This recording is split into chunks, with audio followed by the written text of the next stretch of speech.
Hey guys, welcome back to the Slice&Dice podcast. I'm Jono. And I'm Sam. And I'm Phil. Hello! Welcome in. Back around the table as three little guys. The classic three. Hell yeah. Just like Mum used to make. That's what like. Don't want to know about that meal. The classic three. Mash, Swede mash, carrot mash. Swede. That's my guess. Meats and tatties. That's just. Oh, that's amazing. Yeah, so it's been a while since we've been around. Yeah. I think nice. It was awesome hearing you guys do your thing without me in Florida. But yeah. And we've got the community special that we will be releasing probably before we release this. Yeah, it's been a busy couple of months, hasn't it? Really, with everything that's been flying around recently and comp, new set, bans, literally, getting ill, new set gribblies. I've changed the word again. Jimmy's. New set gribbles. New set Jimmy's. Jimmy's Russelled. Yeah, I think you got the full Jimmy's this time round. No, my Jimmy's are pretty good. I was on new cards. Jimmy's secured. That's the Dark Souls. Stamped. Good job, we got him. This episode is like off to just a mental. I think the energy's been building towards this. Put the Jimmy's in the bag. Get it gone. It's nice to be able so to... did you get the Jimmy's, Jono? I got the flat out, don't know what I'm doing. Yeah. Okay, that's a hint of Jimmy's. A hint of Jimmy's. I think there was very much a broad stroke. Like, I looked at the set and I thought, this could be amazing. But you looked at the whole set before YUNA got banned, so you're like, I don't think anything's going to be amazing. Yeah. I'm looking at the whole thing going, what's the point of this trash? That card's got an auto trigger. It disgusts me. Literally. And then everything changed. But we'll get to that. Yeah, exactly. I think, to be honest with you, every card that gets released since the printing of Amat has always been, but there's Amat. And I think because of YUNA, this set just felt, because there's YUNA. You know what I mean? You can't make this deck because YUNA exists. Yeah. And blah, blah, blah, blah, blah. And it was like that the whole way through going, oh, yay, card of the week. What's this one? It's a lightning lala. It's broken as shit, but YUNA. You know what I mean? It's just there's all that energy. And I was like, oh, no. Yeah, it changed the set anticipation from like, oh, to... This is great, this is the best. Yeah, definitely. But we will get to that later. Yeah, sorry, I keep diverging. You will not drag us off track. Yeah, but it's been a fun, like, highs and lows in the last couple of months. Yeah. So, I think so. Yes, we regret that we didn't have our usual release schedule, but we will have that last month's podcast in the bag in short time. Yes. Probably before you hear this. So. Probably, yeah. So you can have like a nice podcast listening to people talk about how bad YUNA is and feel the relief that it's not true. Yeah. Yes. A lot of those vibes were that I listened to it. True. That is true. But that was cool to have a different set of people. You had Phil, Alfie, Nate and French. So probably names you've all heard us talk about in previous podcasts, and they are perfect like staples of different sort of eras. Different eras of FFTCG knowledge and you know. Yeah. You've got your like 2 years in player. You've got your starting from Opus 1 player, and you've got your 1 year players. I feel like a 1 year player. Yeah. I feel like you're describing vintages of wine. Yeah. I think you could class most people in. If you put them in a wine category, I think you could put a wine. French is like that. You always assume that like the older the vintage, the better. You're like, oh, Opus 1, this will be great. You're like, oh no, it's French here. Oh my god! See, I was going to go the opposite. He likes banter, right? I was going to go the opposite. And French is that one that you like pull out of the drawer and you wipe off the dust and go, now this is a wine, No. I really appreciate all his deck building and his Midlands Moogle roasting of new players, but you got to give him a bit of banter. Yeah. What was it in chat? I said like French. You can't have good pulls and play mono wins. You get one good redeeming quality. I think the level of enthusiasm that he throws is very intoxicating. Though he's like, I built 7 decks already, and we've not even released 8. You know what I mean? The enthusiasm is very And then, contagious. one day he'll tinker a deck to like a good level as well as building it. But that enthusiasm is what's like. I think Sam's out for blood at the moment. What's going on? But that enthusiasm is like single-handedly what's like jump-started his community. So it'll be good. Absolutely. So definitely go back and been doing God's work in rugby. Yeah. Credit to him. like listen to that special if you've not already, because it should be out before this. So go back and have a listen. Yeah, You know, absolutely. whenever it's out. But holy shit, that Gunslinger in the Abyss, eh? Yeah. Oh, that pre-release was perfect. Do you know what? Perfectly balanced, sealed, and draft set. We're gonna go draft on Thursday. I'm psyched. Yeah, dopamine, new card dopamine. I slinged my guns into the abyss and won, so I'm You happy. did, yeah. And the pre-release. And Phil my EX. smashing me with EXs. I was just that game was like the equivalent of just getting hit by a car. It was savage. I gave you my jimmies. You Your did, jimmies yeah. were Russells. Yeeted your jimmies right at my solar plexus. Knocked me out. Sounds like I don't want to be in the room when you two are together. That sounds a bit more. I'm definitely a bit What of was it? salty Susan on that one. So what was it though? We did a 4-round pre-release because we ran out of time, and it was like 18 people. It was like it was 5 18 rounds. players. That was a good pre-release. Yeah. Are we the second biggest community in the UK? Oh. How big is the Cactuars pre-release? I know They said they were dropped off a bit. So. Oh, Are we on par? Cactuars, let us know if we overtook you on Gunslinger. Yeah. oh no! I think to be fair, the consistency of how these locals have been so far is definitely promising and exciting, and got so much future for Nottingham. So if anyone's interested in coming down and want to make sure that you get a good scene going, because it's a mixed bag at the moment. You've got those veterans that have obviously been playing for a long time, those that stepped up to the mark on day one of starting and have got really, really good. And then you've got those that are still learning the ropes and getting the handle of stuff. And it's been hopefully they learn quicker than I did. Really you don't want nice. these 5-year learning paths like I had. Still. I think anytime Cuchulainn is mentioned, it sends me straight back to when I was figuring out card like stacks and stuff like that. So yeah. Well done for correcting, because the YYT would come after you. I know. Cuchulainn, I'm going to say it. There would be a haggis in your postbox.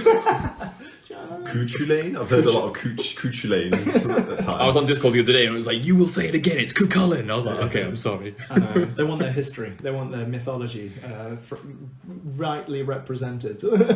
Yeah, fair play there. So that's good. But Having the scene growing is so good. I can't tell if it's purely down to the new Magic set or something else, but like I feel like there have been times when we've put in like big learned plays and seen like a few people come and then leave, but this time round it's built. bang, new players. I think it's starting to So good. steamroll just with like our own local effort. Like the Magic thing is definitely like coming into it. Like Emily, I know, found about it because of the Magic release, but very far afterwards. She looked it up and then gone, oh shit, there's a game, like severely after the delay release. That's also one thing we can push on is we can, in a few months' time, we could be like, we're still playing Final Fantasy, by the way. Yeah, where absolutely. the Magic players don't have any new Final Fantasy Magic cards. I kind of felt like that's what we needed to do from that Learn to Play that we did on the release day of Magic before. Like I did say, I think way back when that started, that we should do this again and make sure that it's advertised and saying, look,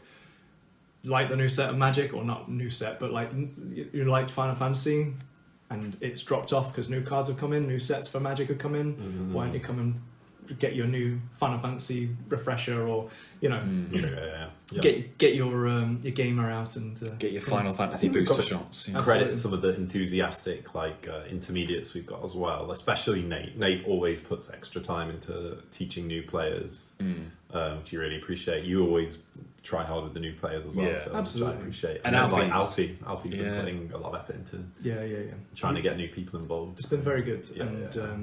From afar, because I obviously haven't been able to attend as much as I'd like, but this is going to be the future for me. I think I'll come down a lot more, but from afar and just seeing new faces coming when I have come in, and then I've seen new faces. I'm just like, wow, this is amazing. I've been wanting this for years. Yeah, I normally like have to, because I see you look quite lost, and I always have to do like this rundown of like that's that person, that's that. And you're like, right, okay, I've got it. Yeah. And I'm happy to walk up to anyone and introduce myself and make sure that anyone knows that they're welcomed into the community, because that's the beautiful thing about it. And I'm psyched for this like eclectic injection of newbies. It's great, and like we've got quite a lot of them coming to draft on Thursday. Nice.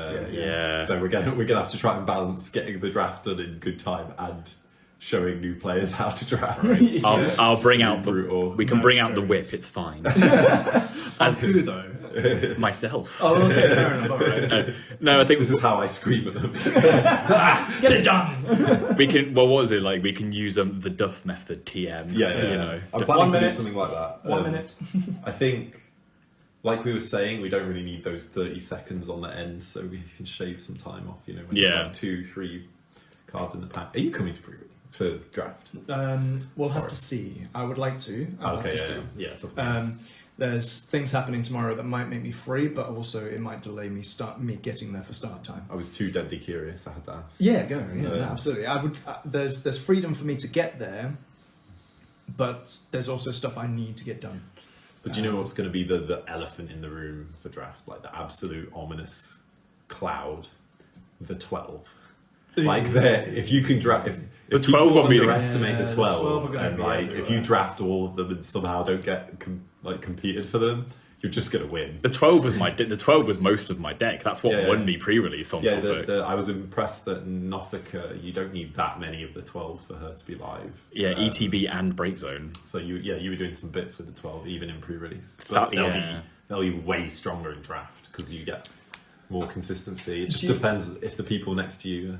And I'm going to say that on the brief. I think you should. If you get the 12 uncompeted, you're just going to win. I mean, I was about to say, like, if you take the stance of saying mainly for the newer players, possibly those that may have not really seen or delved into the set either, just go, if you ever see the job, the 12, take it. Sort of attitude.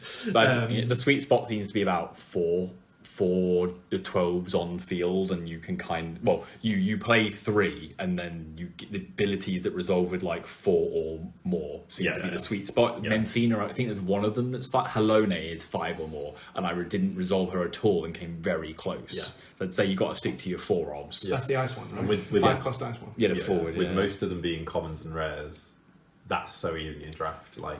So if everyone drafts correctly, I imagine they'll be grabbing the 12 cards quite a lot, but it's one of those, it's the balance of hate drafting versus, like, if your first pull is lightning, you're going to want to grab every Cat 13 card you can get, even though are you going to be able to search the lightning? So many things to consider in draft. I love it. It's so strategic. Absolutely. I just love with the 12, so Thaliac that needs 3 or more, it's a 3 CP, so it's very easy to pay for it off of the Memphina backup, because you pay 3 for Memphina, then you pay 3 of the 12 CP for Thaliac. Thaliac's not good in constructed because it makes your opponent choose a forward, but because you've in sealed formats, you've got less choice. You've got less cardboard on the field. Thaliac most of the time will just kill the thing you wanted to kill. I killed a Ralar and it was fantastic. Wow, that is good. And like, no one's got a blue worm to throw under the bus today. Or an LB Leo. And the backup, the Earth backup, this is if you control 4 or more, just break a forward, and it's an EX. Like, it's just really good. New Elbis makes me want to throw up.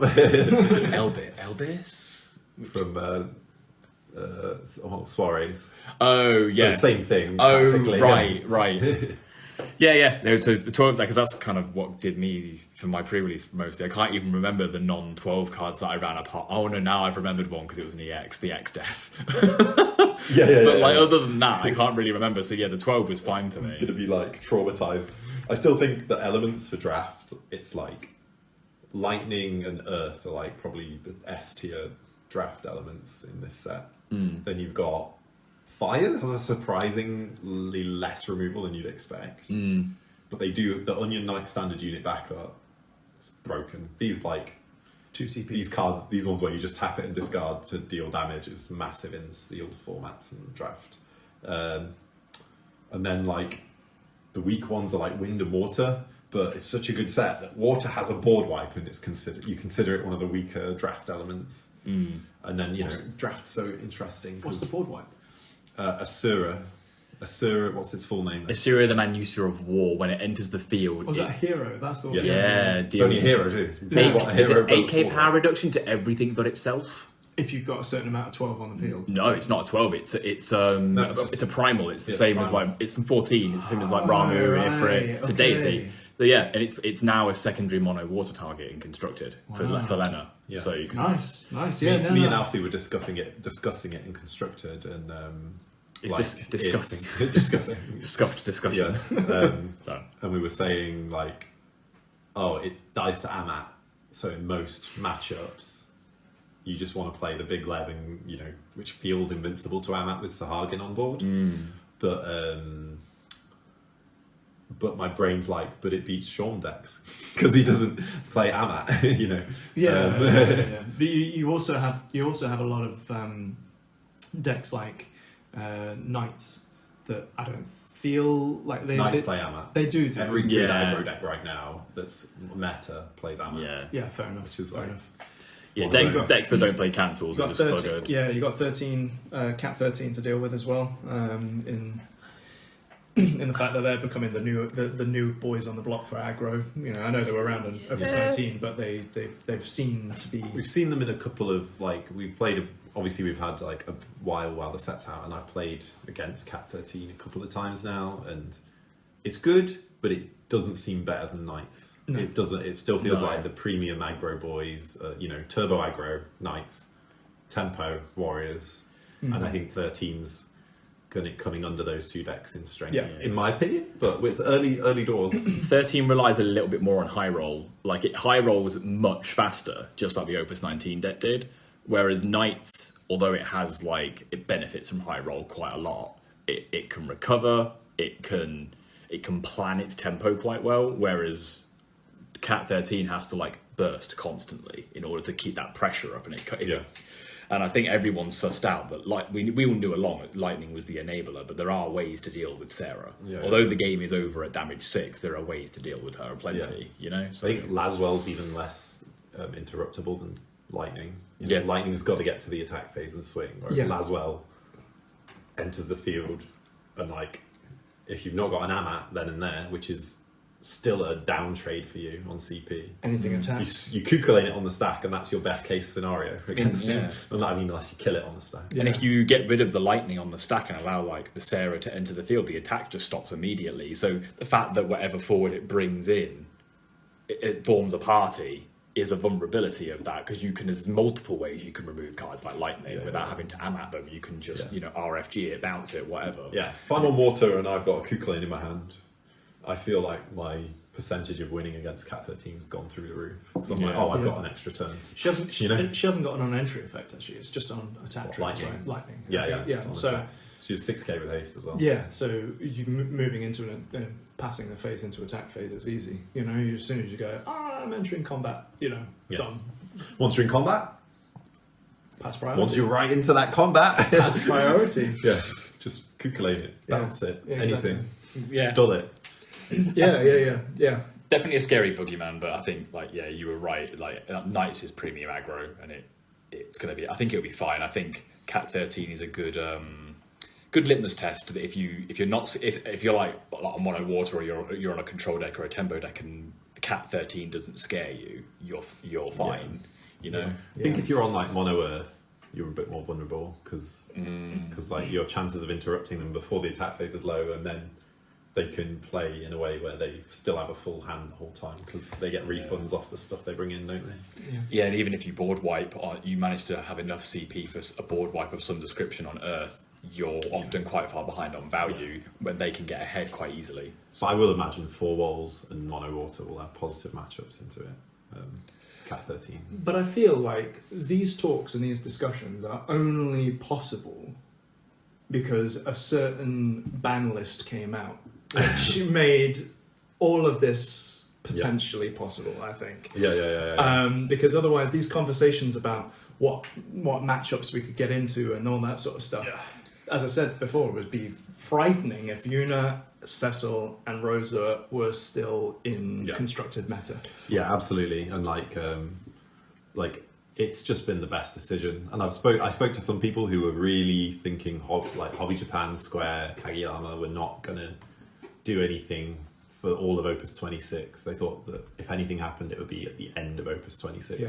So I'm like so happy that like they just came in, restricted Yuna to 1, and banned Rosa, banned Cecil. The Cecil ban was shocking. It was like I think out of all of it, the surprising ban of Cecil knocked me back a bit, going, oh no, why? Like I had felt such a strong connection with that card for the time that it was released. Yeah, it's a great card. It's a brilliant card, but maybe too good. I understand after a while of calming down the reasons why. I do get the reasons why, but I found it absolutely hilarious that they didn't mean to. It was an unintentional troll to say the card we're banning is an L3 and it's Glenn. They came out of the we're banning Glenn from L3. Like everyone's like, that's fucking pointless. And then credit to the Cactuars for clickbaiting in good time on that. Like, I know that was that's some smooth social media moves. That's like go on Wikipedia and look up clickbait. It's like chef's kiss. But then what was the post afterwards? And I could just hear like Paul's genius on it. And like Paul's post was like, well, looks like making clickbait worked. And now that we've got the actual ban list, guess we'll do this next time. Something along those lines. But it was so funny because I was just like, everyone just blew up and going, if you're going to ban something, you ban a Glenn from L3. It was just one of those moments. I was like, this is amazing. But yeah, it came out eventually that Kageyama didn't mean for it to come out in that way. It came out that first and not the other way around.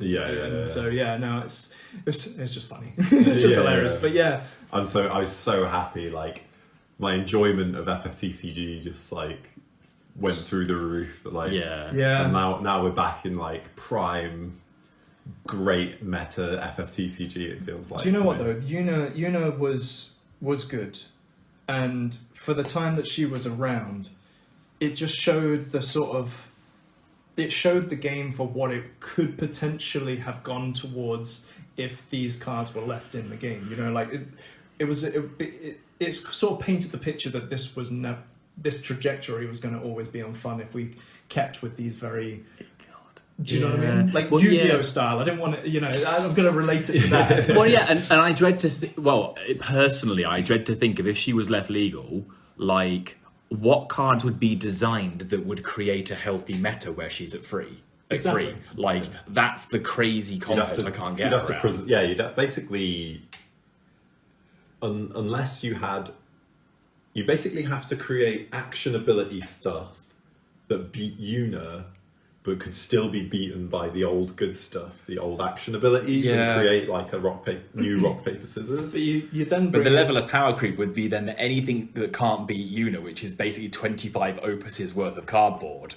Yeah, so 24 opuses worth of cardboard, and then that's it. Yeah, and now there's a really direct counter, I guess, that you can stick in. Well, I think what everyone looked at when the new starter decks, the Zach and Cloud starter decks were coming out, they saw that was that New Charlotte, the four-drop Charlotte that cancelled, saying that no action abilities could be used by opponents. Oh yeah. Everyone was like, that's obviously going to be the counter to fix, Yuna. That's the card that everyone's waiting for. But obviously that can't be it. You know what I mean? Like, I felt like this cannot be the way the game goes. Surely, like everyone's such a downplaying like everything because they can't be bothered to try and. I think we can only assume that they didn't realise the Cat 4 Rosa Cecil combo into Yuna, into Good Luck into Yuna, was absolutely so good. Yeah, because I do think without that initial burst of value, like where you're just making a board so cheaply, she's not as good. Like maybe if they made her, you cannot cheat her in. Oh no, they'd even. I guess maybe if Golov couldn't reveal her, it would be a bit weird. It'd need to be something like she'd have to have some sort of caveat if you can only use this ability when you control so many characters. I don't know if that's good or not, but like, there needs to be like she can't be used immediately when she's online. Like, she'd have to have haste or something. Or she needed another hurdle to she need a tap icon. She need a tap icon, not dole 2 forward. It'd be like something, I don't know. Or it'd be a tap icon, dole 1 unit and other forward. Yeah. Or she'd be so much worse if she had a tap icon. You have to wait an entire turn. Yeah, because then Lyndon's fire build would be like justified because you could probably give a haste with Bryn, with what is it? Not Brynhild, the other one, Bellius the Gigas and shit. Or Sage backup, my favourites. Yeah, exactly. One Sage. Still good. I feel like though that would have meant for much more sort of big brain play, like deck building, so to sort of make that happen, and she would fit into one's archetype still, I suppose, if you put like fire, which would be a lot more appropriate. I'm sure Hancocks would find a way to put it into a deck like Verstale, and we'd just all be fucked anyway. I actually wanted to bring up Verstale, because that was a cool article and an interesting deck. And it also shows you, it's kind of an insight into the game design thing. Like Verstale has just been like a non-meta deck since it was created. It's like it was kind of a decent aggro deck in Opus 17, and then it's had a lot of memes around it, hasn't it? And then Hancocks, they release a water backup that cheats a Cat 15 in, and apparently that's the one piece it needed for Hancocks to try and win a Materia Cup with it. God, which was and that looks crazy. And you think, are these more combos just trickling into the meta? Like, are we going to have an interesting situation where Amats and Cancel Levs I need Lyndon are to necessary, Yeah.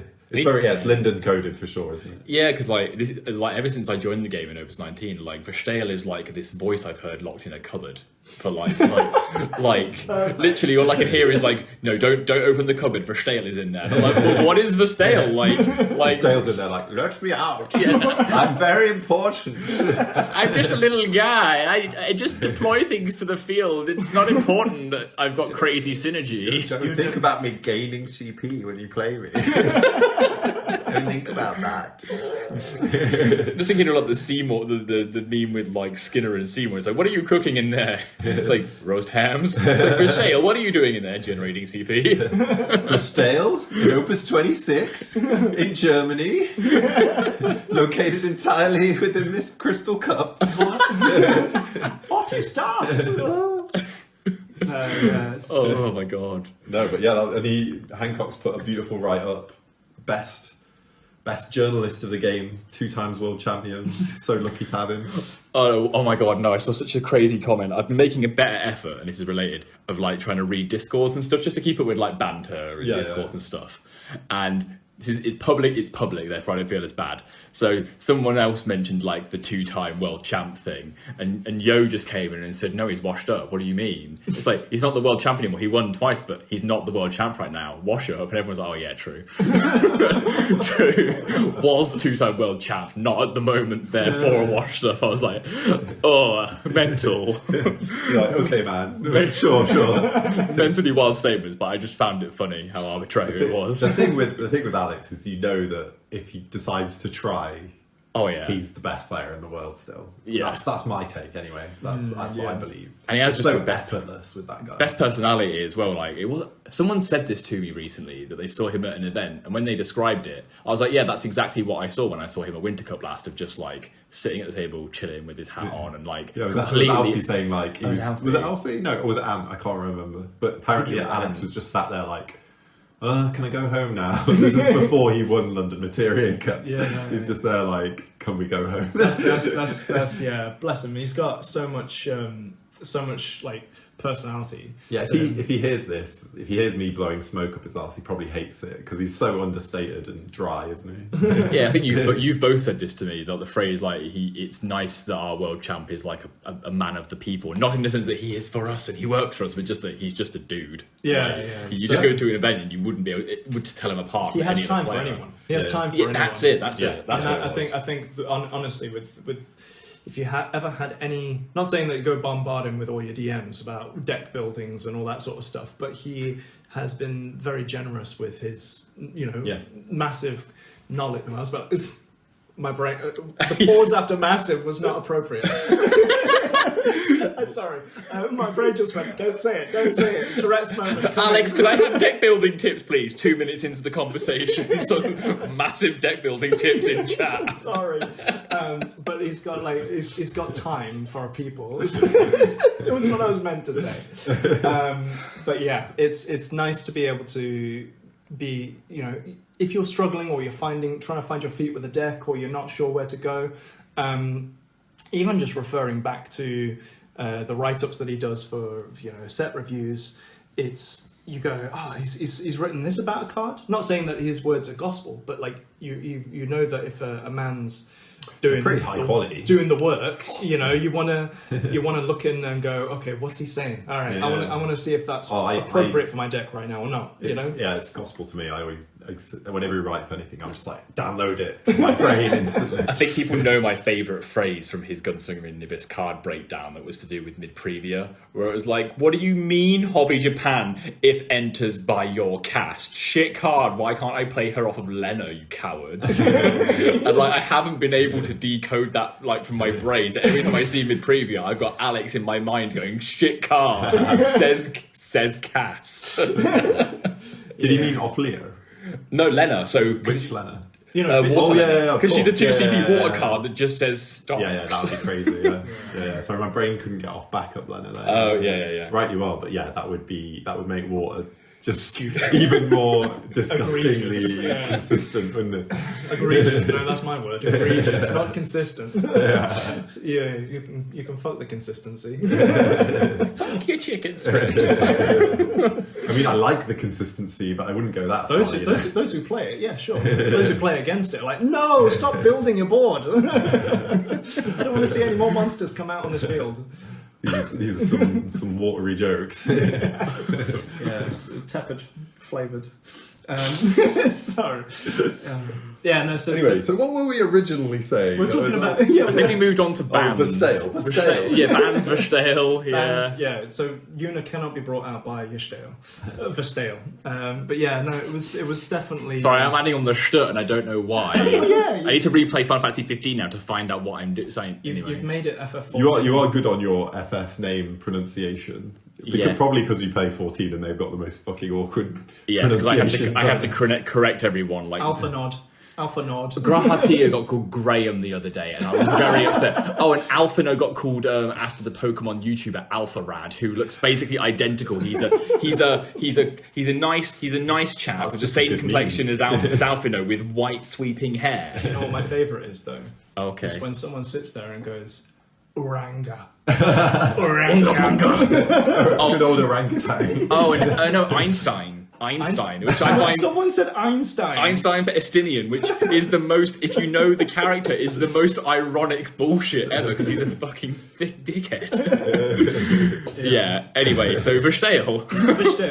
Well, I think in terms of the space that has been created by the lack of YUNA and Cecil, for the fact that you can see basically 5 CP more deck, be played at a top level event is proof that YUNA would have broken that deck. Proof that the YUNA ban was correct, because that's just crazy. I love that. It's just like everyone was going, Hancock's is playing for Stale. It's literally like a call out for everyone to go zoom in. What the fuck is this? I really like where the meta's at now. I know some people have said four walls are just still egregiously good. Like why is YUNA getting banned and not them? But I do think 4 walls have enough counter and don't wrap the meta enough compared to how YUNA was. Absolutely. And like YUNA was so suffocating, and like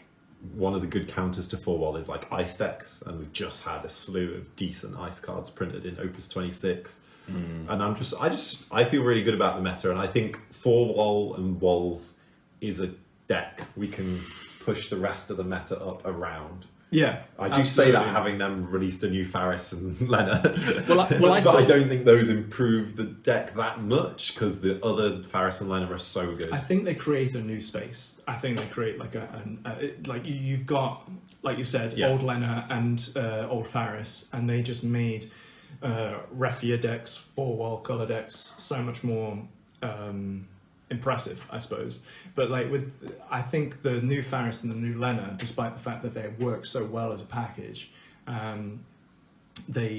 they have to create their own. Yeah, I think they have to have their own deck to get absolutely. the most out of them. Yeah, absolutely. Yeah, still probably a wall deck in some regards, but it's not going to be. They're just as much of a buff to fire water in general than walls as absolutely, well. Yeah, exactly. And mono fire, like new Faris is a turn 2 Zidane, like easily, like maybe even turn 1. No, not turn 1. CP1. She searches it out of the deck. Faris. No, she plays it. She searches a Lena. She searches a Lena and adds it to her. But she plays She'd a fire. be crazy if you could just go any 2-drop. I go and get it. But she plays a fire or water forward equal to the amount of backup she controls. Yeah. But it's like why I've seen that it's being ran at a 2-1 ratio in most wall decks at the moment. So 2 new, 1 old Faris, because old Faris is for late game when you're at damage 3, like removal. And generally you can play your Refia, you can play your Zidane and similar pieces. And it's the fact that you can play them at a faster tempo if she resolves, because she's timeless logic, she survives an Amat. Gives you a bit more against an aggro deck. You've just got to make sure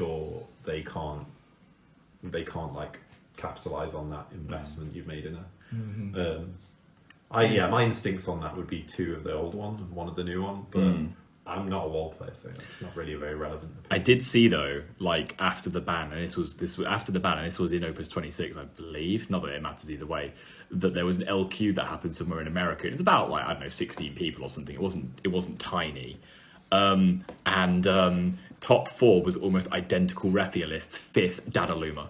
People have been putting Dadaluma in Refia, haven't they? You're like, Daddy's back. I think this was a pure Dadaluma list. This wasn't like Refia-esque at all. Yeah, but there was Cactuars involved as well, wasn't there? Yeah, because it's the original Cactuar that pings Dadaluma. Yeah, the old. Yeah, that's the synergy that broke Dadaluma and sent him to the grave. So it's one of those. It's a band grave, but now he's back. Yeah, he's resurrected. I just got so sad that he doesn't synergize with Zangan whatsoever. Like the new Zangan, he is also a martial artist. If he dealt damage to something, if Zangan dealt damage to something, that would be a good synergy. I don't expect Dadaluma to actually truly enter the meta, but remains to be seen, I guess. Yeah, you could see future cards doing certain things. Pre-removal's good, but also a 4 CP do nothing is not good. I mean, do you know what? But I'm trying to jam a 6 CP do not much. Yeah, but the thing is, as soon as this trigger hits, just Amat. Do you know what I mean? It just cancels his effect on his deck. More vulnerable Magissa, really, when I think about it. Yeah. In a way, because Magissa doesn't have that vulnerability past that point. Yeah. So, True. Yeah. You can just resolve Ash on the stat. I think people were just playing him for the novelty, weren't they? I can't see the fact that he's unbound and gone, oh my gosh, he's a new card in my eyes. It's all of the foils for UK England on card market were sold out within about 5-10 minutes. So I went to go and look. I'm sure. I have to go see if I've got one for him. Sean did make the great joke, and Sean can make this joke, and it was great. He was like, "Oh yeah, maybe I should cut the sheet I've got hanging up in my bathroom because he's got Alex's uncut world sheet, and it's got a playset of Dadaluma in foil on it. Get the secondary school guillotine on it. Yeah. Oh my gosh, that's blunt blade through a several £1,000 artifact. That's crazy. But should we talk about what new fun decks we've been jamming in Opus 26? Oh yes, I'm actually playing. With the gates open for us to do whatever we want because there's no ceiling to be. I'm playing a deck with 2 new Opus 26 cards.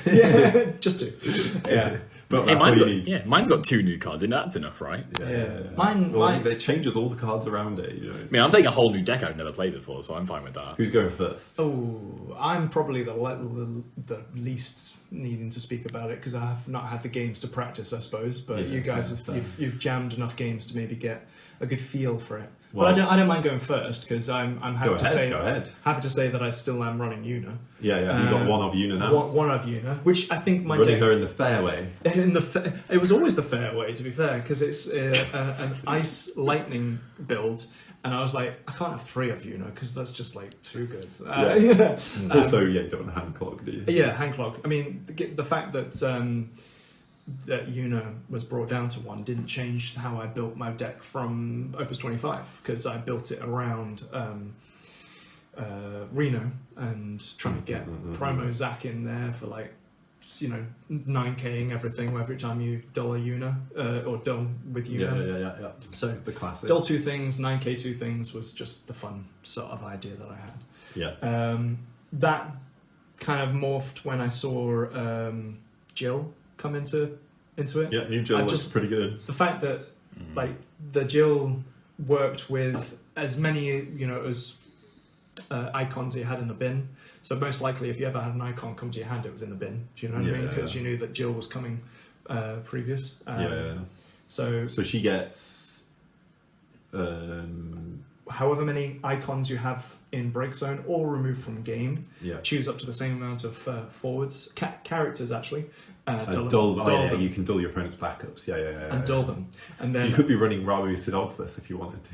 Yes, yeah, and that's exactly where the deck's gone. Is like the idea with I think the Sidolphus thing was mainly a backseat idea because I wasn't running as many lightning summons as I would like to search with Sidolphus. But yeah, the whole notion that with Rude. Opus 25 Rude and her on the field. All I just need to all I need to do is pay 1 ice and break something. I was just like, that's pretty cool. But yeah, with Reno and all that, I tried to do a bit of Verata in there. Verta? The new Vitra. Okay. Vitra. Thanks for the FF14. So that's like player. hair removal. Vitra, It's basically a silent E. It's like Vitra. Oh, okay. Vitra. Fair enough. Okay. Vitra. Imagine a silent E. Okay, so yeah, Vitra. I put 1 off just as a sort of fun, let's see what happens idea. But I was very quickly demolished. That idea was completely scrapped when I threw it up onto Mick Mole's roasting. Shout out to Mick Mole's YYT streams. It's been great. To be honest with you, that was really nice. Tuesday evenings, yeah. Shout out to him. Go and watch him. Yeah. They broke it down so well that I was just like, yeah, Vitra's out. It's what's it called? Cane on a stick, but it's. You mean Edge? Is it Edge? LB. It's a bit like LB Edge. Edge. Yeah, I was thinking Kane. I don't know why I've got those mixed up, but yeah, LB Edge. But yeah, I think the whole people shouting about Vitra and Reno, it's good. The idea is good, but how quickly are you going to get that off? It's the Vitra's expensive constructed, I think. Yeah, absolutely. And the fact that it can't be chosen by abilities only for that turn it's played, and then later it's. Because is that the one that can't be chosen by summons, but then on the stack it can't be chosen by abilities until a certain amount of time. Yeah, so it can be it means you can use abilities before it resolves as well, like when it enters, which is like a bizarre way they've done it, but like maybe it's thematic to the bosses or something.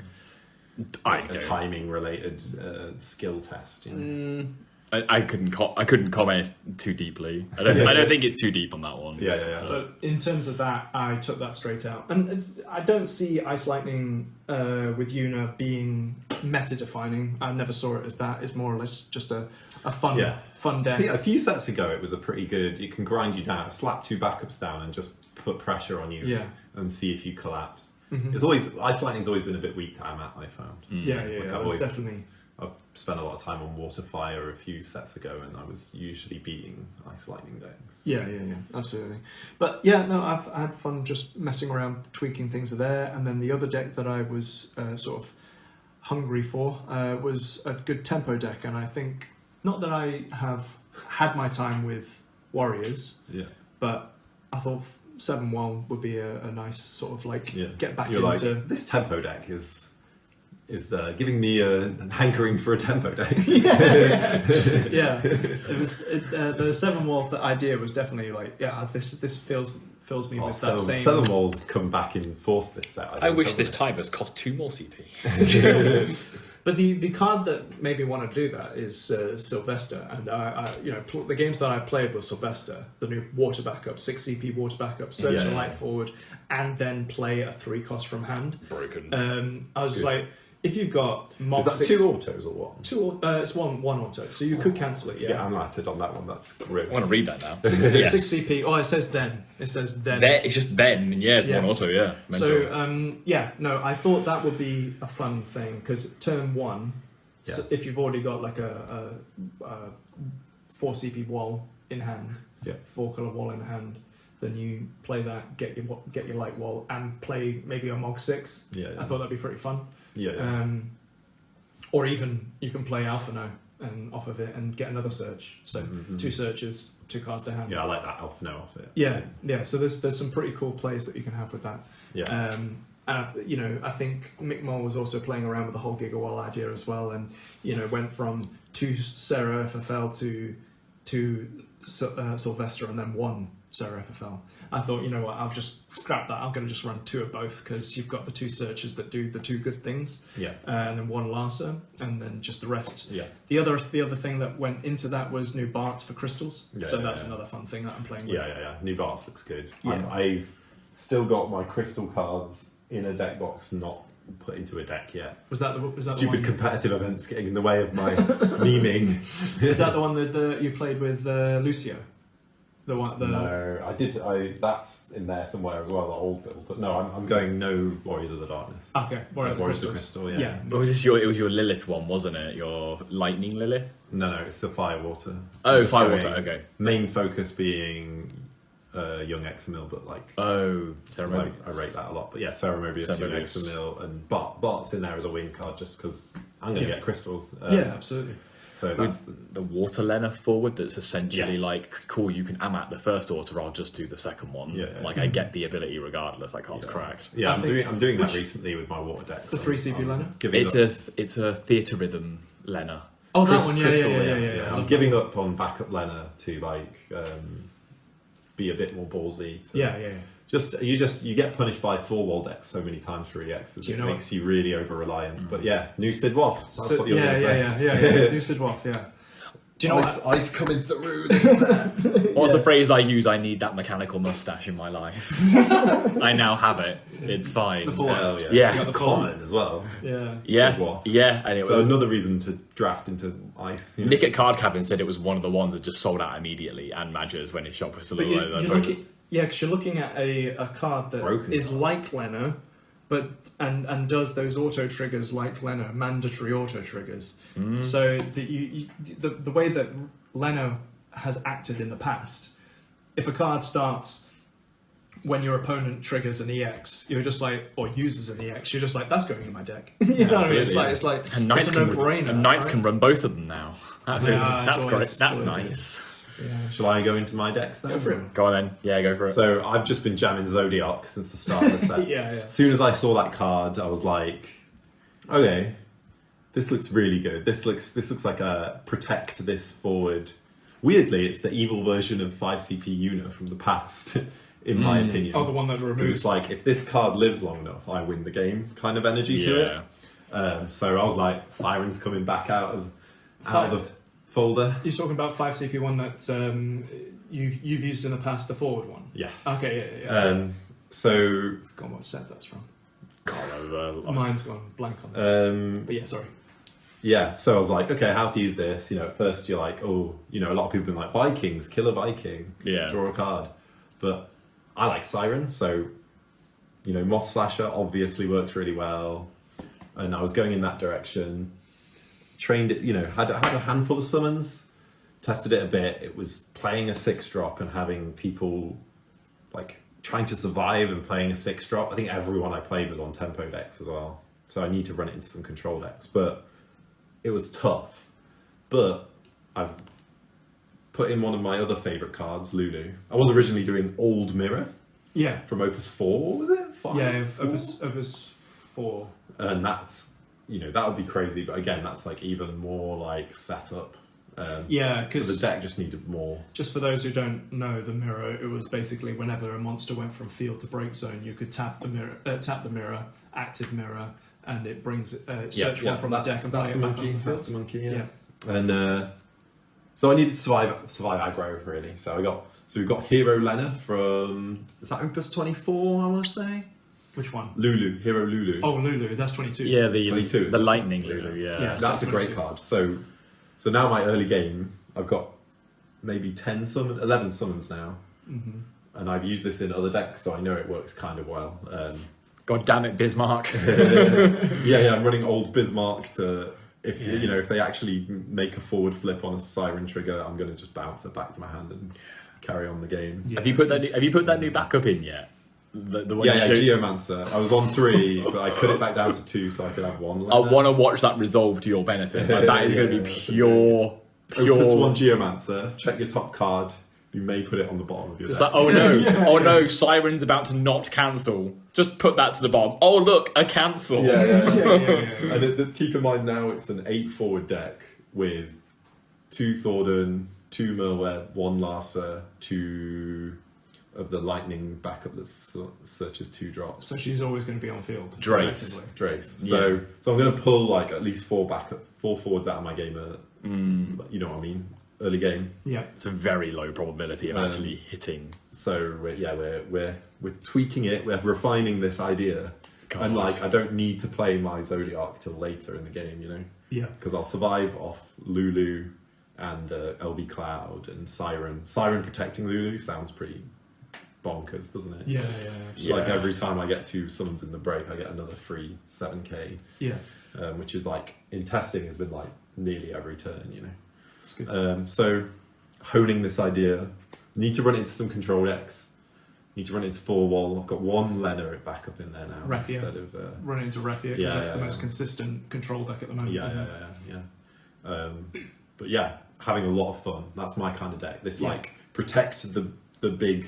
The big boy. The big forward seems to be one of my favourite styles because you're very highly interactive as well. Like you've just got this Zodiac sat there, just ready to ruin any plan that your opponent's trying to do. You know? Yeah, absolutely. It's so fun. I don't know why other people don't like Siren as much as I do. I don't know what it is. I mean, I find it very fucking annoying. Basically, it throws everything that I've thought about and plans that I'm going to play. As soon as you put that down, like. Well, that's fucked. My game plan's gone.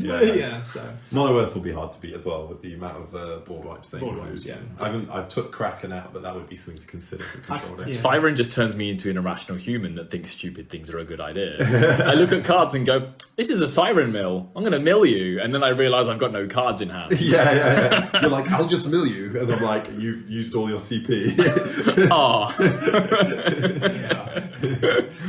I think it's one card that I do go, let's play lottery, because like people do that. I want to see how many cards you can put in the bin and see if I can deck you out quick. You know, and I'm like, okay, well now I've got Lulu in there, I can be like, okay, I'll put summons in the bin. You can't add more. Oh no, actually no, that'd be bad. I was like, I'll put Fujin Raijin in. No, that's terrible. That's terrible, but also good. Because you don't want those in the bin, right? No, you do want you do want them in the bin. Because when Fujin and Raijin go to bin, they play themselves. Yeah. But you don't want them in deck because they're forwards. I don't want to lose a Siren to get a Fujin. What do you mean?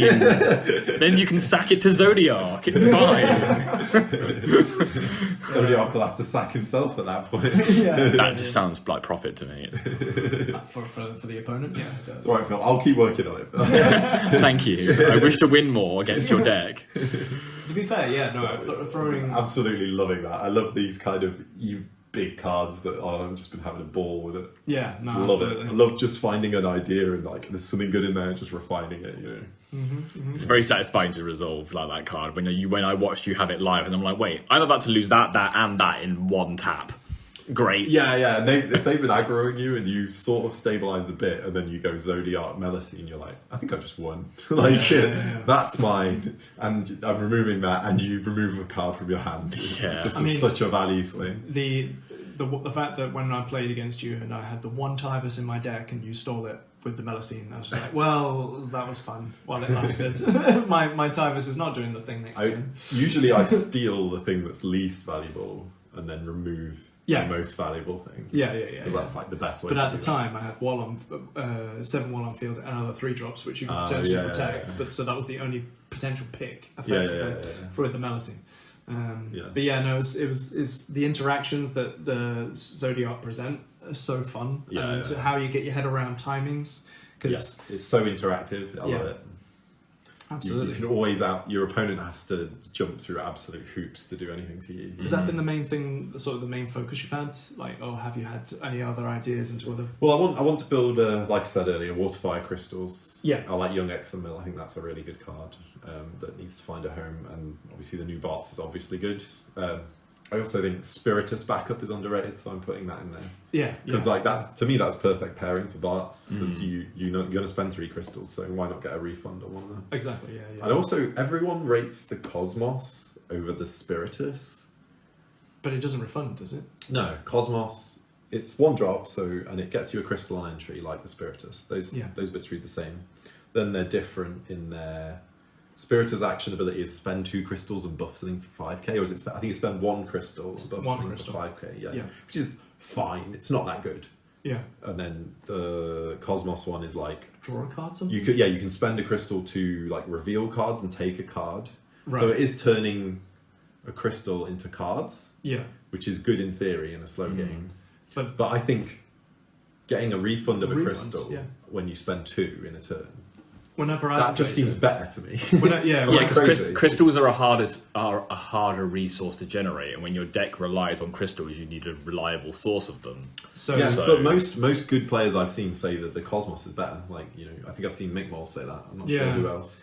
So anyone who has any thoughts on that little mini debate, let me know.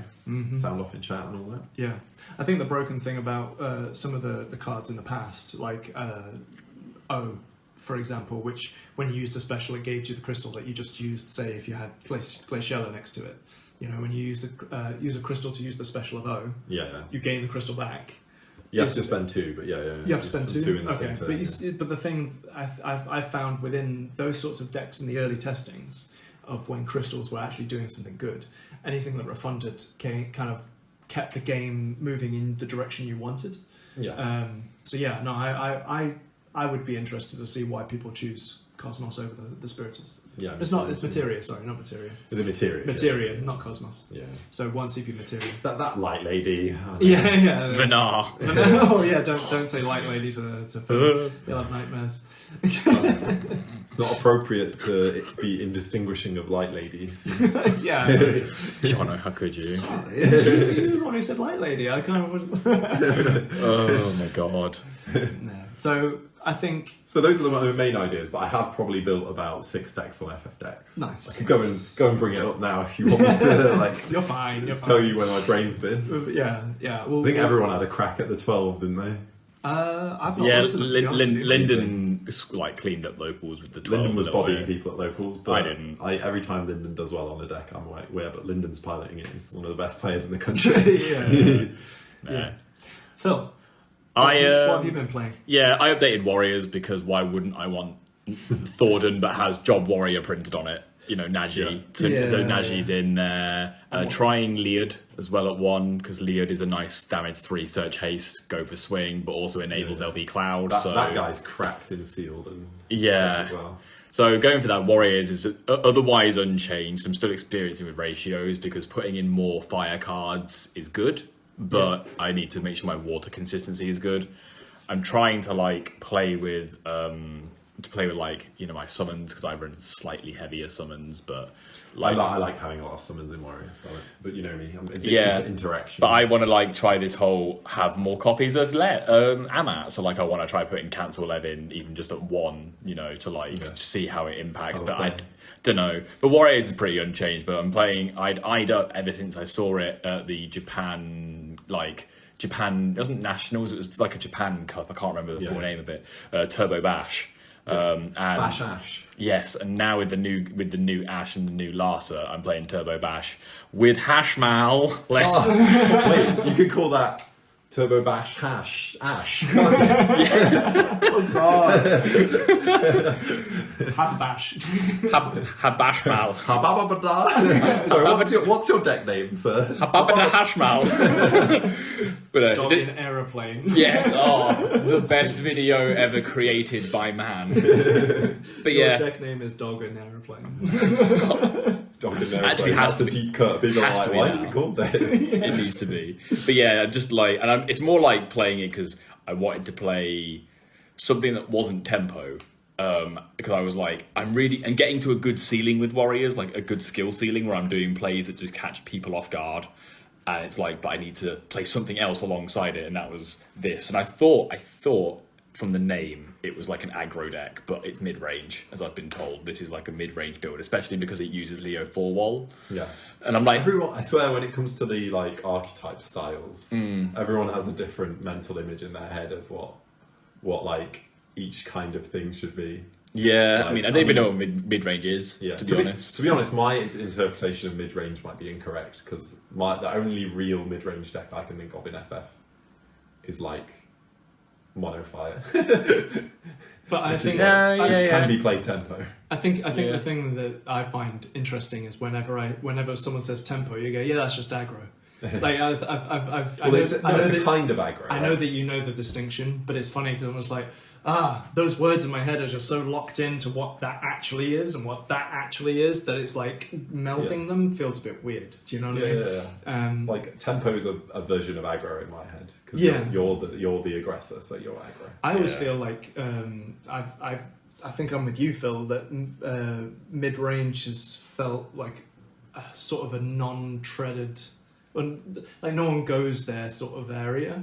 It's not very well represented in FFTCG. Yeah. You could argue that like Water's mid-range as well, couldn't you? Yeah, you could actually. Mick Moll says that that's it. Like I was watching his stream and he was saying that that's his favourite deck style is mid-range. I think it might be mine as well if that's how we're defining it. But anyway, we're pulling. Yes, Phil's deck thing right it's off fine. It It makes it sound like I'm sitting here like crying, like they're not letting me talk. No, it's fine. He's got a stress ball. It's all good. Yeah, just fidgeting today. But I've been enjoying it. I've just been trying to learn it naturally because I read Bash and was like, that's great for Cat 8 Dredge. Like, love that. Like making the Fujin Raijin mill. And I have literally seen the God mill. Nice. I have literally seen Bash add new Ash when the other two cards were Fujin and Raijin. I'm just like, it's okay. I had Cypher in hand. Oh my god. So explain, just so that my brain can wrap around it, because I actually haven't seen the deck in play. I've just seen through the card list that you made. So how does the Fujin Raijin fall out? So 5 CP Bash from last set or the set before. At the start of combat has 2 triggers. You can choose either to give all forwards 2k and Brave, or you can look at the top 3 cards of the deck, add 1 Cat 12 card from them, put the others in the bin. Right, fair enough. Yeah, and the good thing is Kusith is ran in this list, and you can add Kusith. Sure. Like profit, like it's great. Yeah. So it works really nicely because of just the dredge property, and you deck thin enough via searching and cheap plays because Ash and Bash are both CP reduced. They reduce themselves based on the characters. Yeah. The deck thins out quite quickly. I love decks that do that like have a goal and become more efficient at going towards it the more they sell. But the new Ash is just, I've been discovering meme after meme, just like, it's been the first time I've like, I think so, that I've organically discovered a deck just playing it rather than knowing from the outset how to operate it. Like I knew Final Fantasy VI, I kind of read Edgar and went stonks with Sabin, I knew it. Yeah. Cat 13, I read Lightning and went, oh, okay, I guess I know it. Warriors, Tivers, really self-explanatory. I had no idea, still don't really know how Cat 12 plays. Yeah, that's fun. It seems like you're having an absolute whale of a time on that one. Me and Tauhid just had the best time with Magissa. It was just the best thing ever. Nice. Because Tauhid's just like, so Tauhid's a newer player who's playing Magissa, really enjoying themselves and doing very well with Magissa already. Yeah. And Tauhid goes, after I've controlled the board a little bit already, they're a little bit CP starved, they go, pay for, play Magissa. I've got a full board. Ash says on her, dull a Cat 12 character you control, active Cat 12 character you control, I think forward or character, whatever. Choose a forward.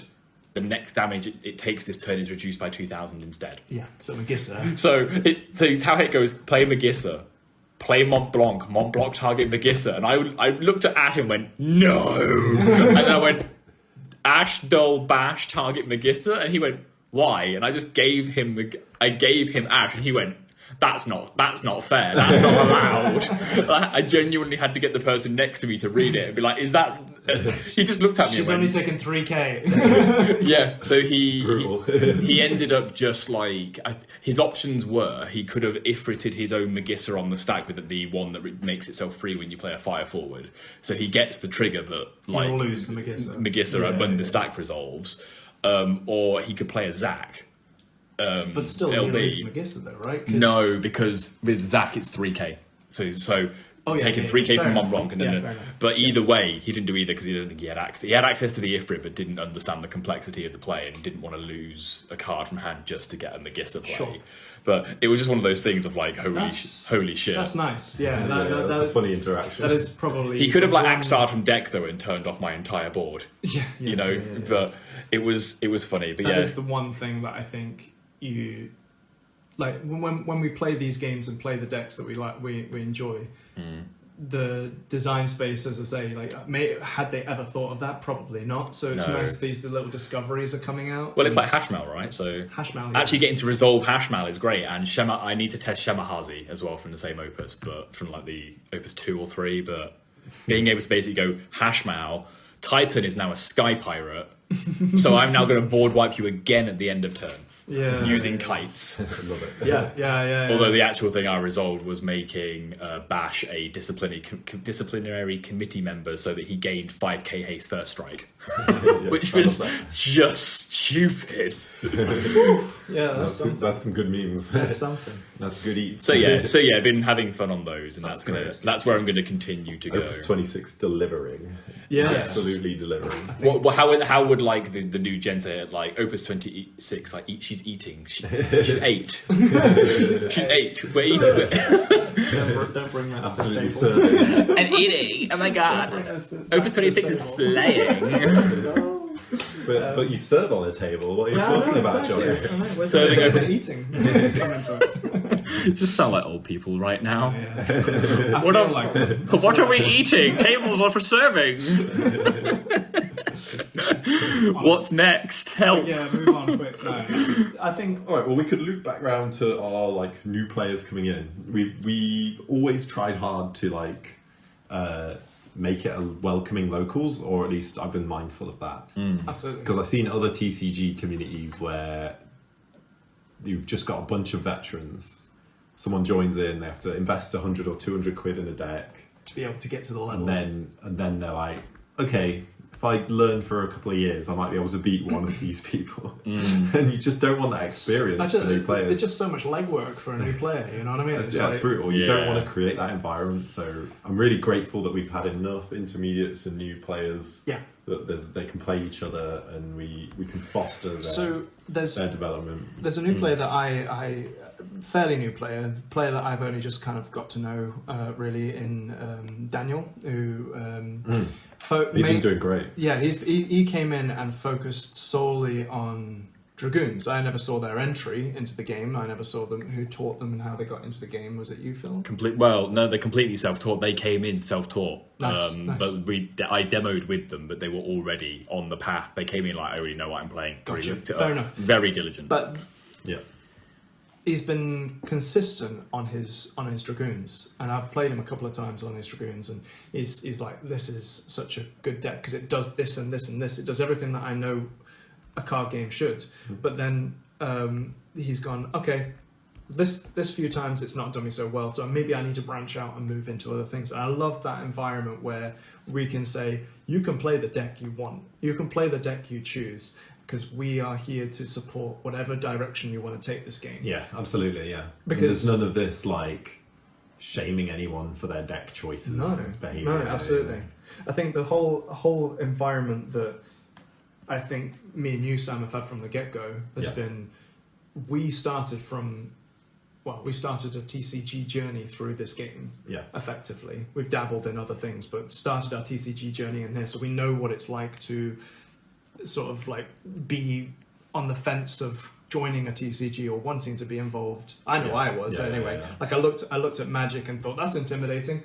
I was like, I don't want to get involved in that massive fuck fest. I was like, I don't know where I'm starting, don't know what I'm doing. The fact that we have cards available to us all the way back to Opus 1. We haven't got rotation involved, so you haven't got that mindfuckery of knowing where to go, or or limitations, should I say? I really appreciate that we don't have rotation. So the environment will always feel like we're sort of inviting and catering for anyone who wants to even try.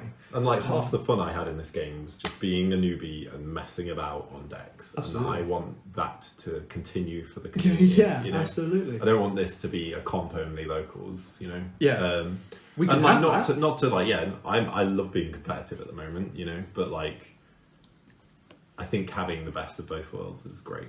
I think there's so much fun to be had in tier 2 and 3 Final Fantasy TCG that I don't want to be a locals that shuts the door on that. I mean, I'm still building decks that are definitely on that level, so I'm happy to crack those decks out for new players. And be on the level of a newer player, as in deck wise in terms of strength, but also being able to be like a director in some ways and a curator for their learning and their understanding of the game. Part of the reason I have in my deck box, I have my EX Fire Lightning deck, and like at first I was trying to be a bit more serious with it, but like I've realised its power level is like genuinely tier 3, you know. And it's a great deck to throw at like not a brand new player, but a newish player who's had a few months. Exactly. And I know that if I just lob mono water at them, like I'm probably just ruins their day. They're probably not going to have a good time. But if I play that deck, I'm improving my tempo skills. I'm having an interesting challenge, and they should be able to win if they play well. You know. I honestly found when you started playing that deck against me, like, good training, because I was in that space, and this wasn't when I was new. This was like 6 months, like a few months ago. I'm editing a video. That video. I'm nearly gonna. It's literally it's that video, and it's like you need to sometimes play against a deck where every card is an EX to learn how to pace yourself. Like I might be able to get you to damage 3, but it doesn't matter when you kill my whole board off of jammy shit. So it's those sorts of small segments of the game that don't necessarily get a lot of attention when teaching. You know, you can say, when you see this 2-letter symbol, it does this. But actually, when you play a deck that focuses solely on maybe that mechanic, you get a good understanding of how that works, right? Exactly. And also in my deck box, I've got Commons Only Ice from like, it's not been updated for ages, but it's there if I need to. If I've got an absolute newbie or like someone who wants a Commons game. Again, Commons. I can't shout out Commons enough for like new, like beginners level. Learning of the game. Yeah, exactly. We tend to do that locally, don't we? We go like maybe, you know, dual decks, common decks, before we want to graduate people into true constructed play. And your pauper. Yeah, my paupers are kind Phil's of good. pauper ones are great. Like I do need to update them, but I keep on, because they're deliberately hamstrung, I kind of like don't want to like modify them. Shout out as well before I forget to Gail FFTCG, who has made. Sarah's made me and our locals like a selection of other similarly deliberately hamstrung demo decks for like other mono elements. I've now got like 6 of these mono decks, that's very nice. which are really good. So we can bring out like, I think there's fire, there's samurai, so samurais, wind. Yes. There is a water as well, I believe, and there's some possibly dancers. Get the new opus. This set, this Ayame. new set's Ayame. Yeah. That sounds like a nice starter, sort of like. Because that sounds like a good pauper deck in general, you know what I mean? Throwing them together, so it sounds awesome. I've been wanting to build for like fun, like full power monks. Like I need to experience Ursula, like, and I haven't. And I'm like, my own demo decks have given me what I've watched, because I've watched. Speaking of Dan, I've seen Dan resolve Alice so many times on Dragoons that I'm like, I really want to put Alice in my demo decks, but like, it's one of the deliberate hamstrings that I give that deck. And then I've looked at monks and I'm like, I just want to see Ursula resolve now, because I know that Ursula's crazy. Like it's a good card. It is like it's power crap now. Power crap. Yeah, but I feel like it's that kind of similar, like you say, for your EX deck. If you know its power level, it's a fun toolbox to try and maximize. That is one deck you can put. Sorry to cut. You can put Earth Cecil. You know. The one who we were cracking into Wind Cecil. You can still put him in. Ooh. And the crystal water guy you bring in protects Cat 4s. Ursula's a Cat 4. Oh, sick. So that's an excuse to run that good Cecil. I literally want to make that now. That's sick. Yeah. It's good. I mean, I'm glad that Earth Cecil's still around. I mean, this is tangent. It's a great full art, but like, I still love the fact that Earth Cecil's still around, because it's just got so many possible, like, any paladin that comes out now, Cecil paladins that come out now, could we just beam focus on that and just go, oh wow, what's the potential? Yeah, it's a lovely card as well. It creates really good mind games too, nice design because you space. Can crack it. And, yes, absolutely. You can still outstack a 5 CP hackathon with it if you bring in the big blue one, you know. Yeah, absolutely. Look forward to that. So yeah. Locals has been lovely, and I'm psyched about drafting on Thursday. No, I think tomorrow. Yeah, it's gonna be so much cardboard. My wallet's gonna be empty. Hopefully, I'm feeling less ill. I'm going to be. Probably not going to be able to. I'm trying to focus on getting work done. You've got books for days, haven't you? Yeah, I'm trying to get audiobooks actually published and out there, so I might actually spend time. I've got an evening to myself tomorrow, and I know that sounds really. I'm in that mind space of like I want to come down, but I also want to get this done. You don't begrudge you your life goals, man. I'm behind you. You do what you do. I don't resent you. Don't worry. No, it's good. So we'll do it again sometime. How are you playing that, by the way? I meant to ask you earlier when you mentioned it. Are you doing like we're just doing? Because obviously just getting people to buy packs. Just getting people to buy packs. Okay, fair enough. Because I thought like boxes now are halved, so it's less in a box. So you'd have to get like Smush 2 together, get 36 packs out. Yeah, no, just 5 packs. Just bring 5 packs. Go down to the till, get them. Sounds good. Buy 6 if you want a better deal, and then only use 5. Yeah. You would get a better people deal. like sleight of handing cards into that. Oh look, I pulled Brawler. Bomb. Yeah, that's crazy. Yeah, no, I think that's going to be. You need to highlight what the key pulls were, not pulls, but like the deck ideas were when you draft that, because that's sounds like I'm gonna. I've been thinking about it today. I've been staring at Opus 26, and I'm gonna brief people. So it's gonna start with like if you get all the 12 cards, you'll probably win. So everyone should be drafting them in theory. Yeah. Because I really don't want one person to get them all. Yeah. But like. You've got to remind people how bad some cards can be in draft. You know, like if you draft Ash, there's 3 other Cat 12 cards in the pool. Yeah. She's a crap legend for drafting. Yeah, absolutely. As good as she is as a normal card. She passes. She's passed on. You know. Yeah, Unless she's a full art, then take her. And Alfie's writing a helpful document for people, but then it's ultra subjective. So I'm now arguing with him. He's like Vincent's a 4 floor and 6 ceiling. I'm like, no. He's a 2 floor and 4 ceiling. Actually, and we're there having a debate. Monocles at dawn. The one thing about that Vincent that actually stuck out to me was the fact that when he's chosen, deal something. Yeah. I love the idea of Amao or whatever his name was. Afmao. No, Amao.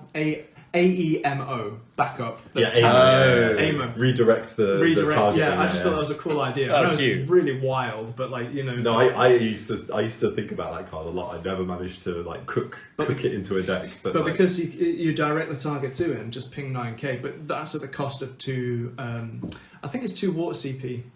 For, you have to break her, and so you are at a loss. But if it protects something that you'd have to like have the interaction almost win you the game, really. Yeah. But yeah, still cool niche interaction. But Vincent, in general, I don't rate it. I don't think in constructed he's not that, but in draft I would say he's still a bomb. Yeah, he's huge. There's not many cards I would pick over him in a pack. Yeah. But yeah, he it's 3 or less that he wipes. Yeah. There's so many board states where you don't want to play him, and then even if you play him in a good board state, if they've got the right cards to come back at you, if they have that Leviathan and bounce him, you're probably going behind on value. Yeah, absolutely. So there's a lot to think about in every card. That's why I love draft. It's big brain time. It is great. Yeah, I think having new players come in on draft as well has to be a very careful experience. Good for their collection. Yeah, we are going to have to slightly bully them, so apologies in advance to anyone who's... To be a drill sergeant. Yeah, we're going to have to be... I've literally written down the time format for how much time I want to give for packs. No reading cards. Did I say that you could can your deck mag at draft? Exactly. Yeah. So it's like, what have I gone? 2 minutes for the first pick, 2 minutes for the next pick, 1.5, and it just goes down and down. And it's like 30 seconds at the end. You shouldn't really need 30 seconds when you've got two cards in. If I I will find online like a YouTube video of the countdown clock. So we can just play draft. I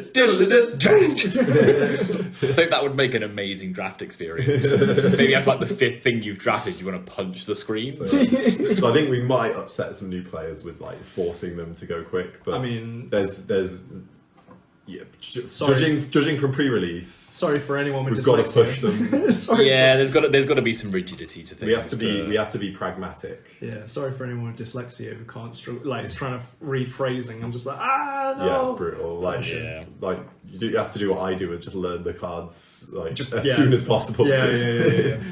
But no, it sounds like it's going to be an amazing experience. Yeah. We've got other things to look forward to, competitive-wise. Yeah, let's talk about the competitive season. Yeah. So many topics. I mean, we've been away for so long, us three. So I think a rant of everything else that we need to catch up on has been valid. I've basically been going to every LQ within a 2-hour drive radius. Yeah. So Have you got like a crime scene murder map thing with string on your wall of like all the places you've got to go? Comes down to Nottingham.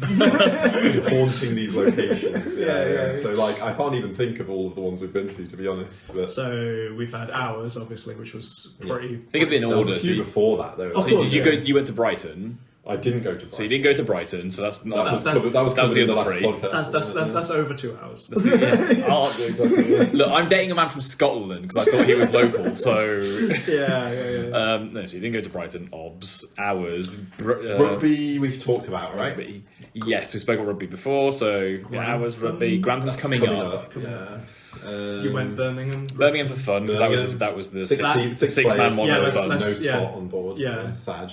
Yeah, no, that was a good bit of fun though. God, has there been any others? There has been.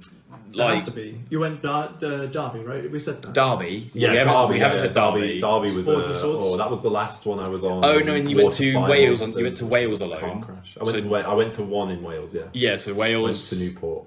Wasn't Nate there? Nate was at Newport, wasn't Nate? No. No, Nate went to Middlesbrough the other day. They went to the one the next day, Oh which yes. was in a different one. Oh, fair enough. Yeah. So there's at many least people going 6 to that these you'll have things. been to when the season's over. So I'm sure essentially- there's a 7th that you've been to. Yeah. So like in Derby, I was still playing Firewater Monsters, and I just came to this realization that like if I made one mistake, I lost on that deck, and like so I pivoted to YUNA because I just wanted to win. Yeah, of course.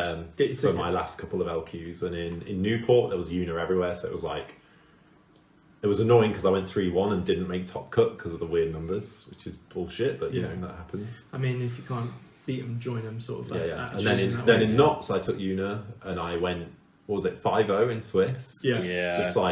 Just learnt the deck well. Had a hard game 1 into Ethan on Mono Earth. He played perfectly, but I had the Miwa. You know, the deck was grim. Yeah. And then got to the grand finals and got beaten by Sean in the last.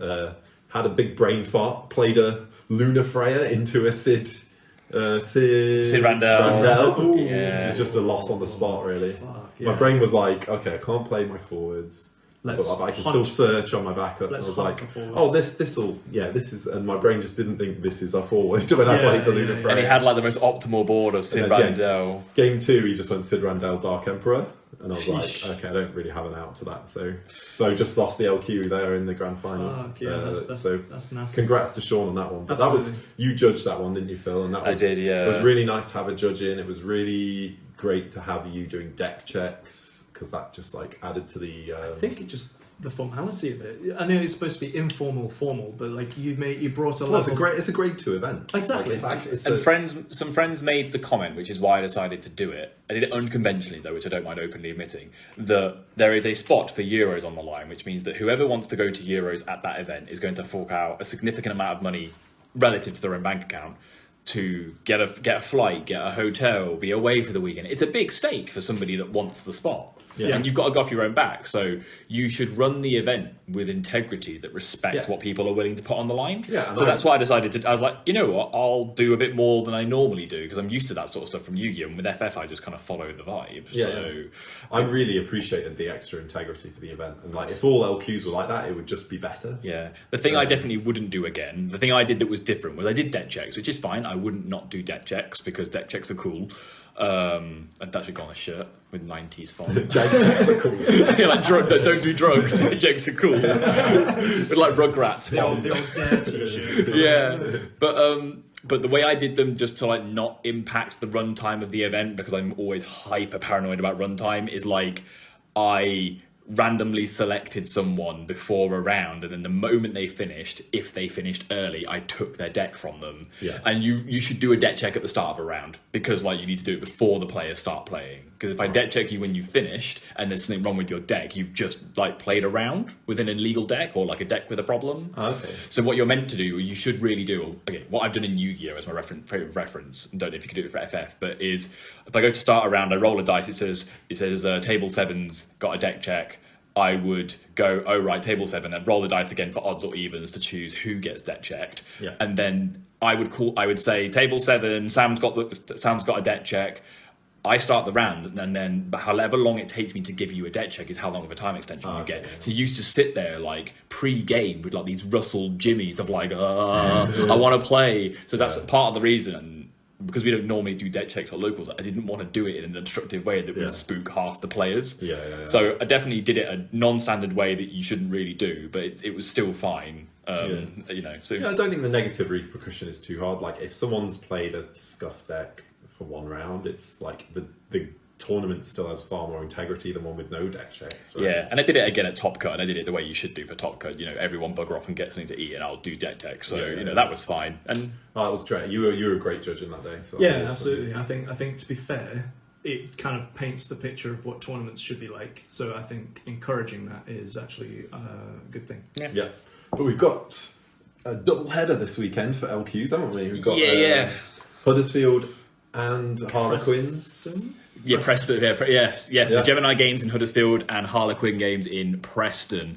I'm hyped for both, but honestly hyped for Preston just because I haven't seen Matt's store, and I'm like, you know, if I know someone, I want to be hyping them up. Yeah. I'm getting to stay at James McNulty's, so that's gonna be fun. I'm jealous. That sounds amazing. Yeah. He might be a mini cup, isn't it? Yeah. He might be in the car with us on Saturday night as well. He's like said to me, "Can I get a lift home to my own house, please?" I'm like, "This is really weird," but so that might be happening. Sick.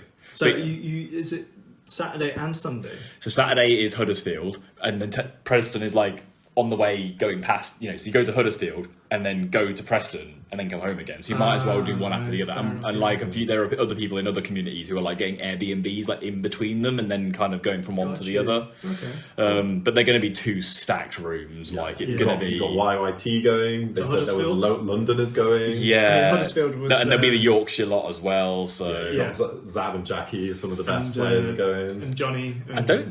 Because I've not heard from Dan at all, because I don't think Dan's been. I think Zav said to me that Dan's not been playing a lot this set, if at all. Like Dan Preston, not sure. I don't think he's just been jamming jank or whatever, but not been playing too much. But maybe we'll see Dan as well. Yeah. Dan's one of my faves just for the crayon muncher meme. You know, like you two have banter. yeah.